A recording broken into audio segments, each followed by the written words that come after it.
boîteaculture.com.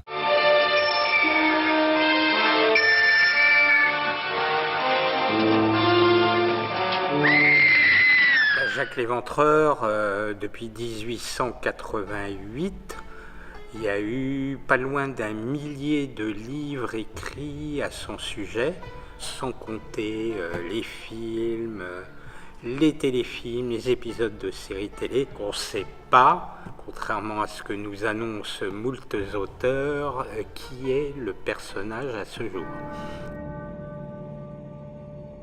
Autant j'ai pu résoudre d'autres cold cases, à la fois en livre comme Qui a tué le Dahlia noir, autant là, en toute honnêteté, il m'est absolument impossible de pointer du doigt vers tel ou tel individu, mais l'affaire en elle-même traîne, si l'on peut dire, un nombre de légendes urbaines et de rumeurs assez incroyable, donc j'ai voulu en revenir à l'essentiel, c'est-à-dire aux faits.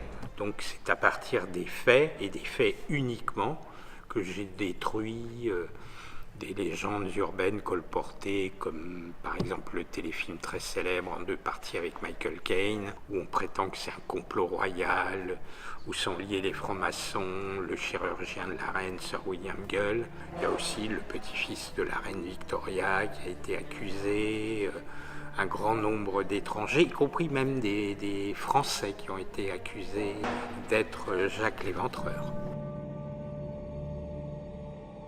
Moi, serial killer, c'est pas ma confession en tant que tueur en série, mais c'est l'autobiographie, les crimes racontés par des tueurs en série et aussi quelques tueurs de masse qui racontent à la première personne leur carrière criminelle.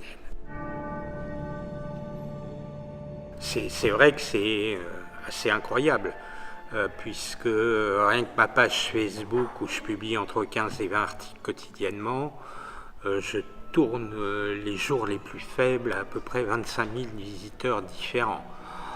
Comme le dit un peu aussi Alfred Hitchcock, là, puisque la thématique du Salon du Polar de Villeneuve-les-Avignon, c'est l'Angleterre. Pour avoir un bon film policier, il faut un très bon méchant. Et quel meilleur méchant dans notre époque moderne, c'est le serial killer qui représente peut-être l'ogre, le vampire et le loup-garou des contes de fées d'autrefois. Et ce qui me frappe moi beaucoup, c'est que sur ma page et lors de mes conférences, j'ai au minimum 80 à 90% de femmes. Alors, je n'ai aucune fascination pour les tueurs en série. Il se trouve que c'est un petit peu le destin qui a voulu que ma première compagne était assassinée et violée parce que j'ai appris à être un tueur en série 2 ans après les faits. Voilà pourquoi, à partir de 1978, je me suis intéressé à ce qu'on qualifiait à l'époque de tueur fou, puisque le mot serial killer n'existait pas encore. Non, parce que je n'ai aucun problème pour le gérer. J'ai appris à le faire depuis très très longtemps et lors des entretiens avec les tueurs, une fois que c'est terminé, pour moi c'est fini. Je passe à autre chose. Je suis aussi passionné par le cinéma, par la cuisine. Je suis meilleur en cuisine qu'en serial killer.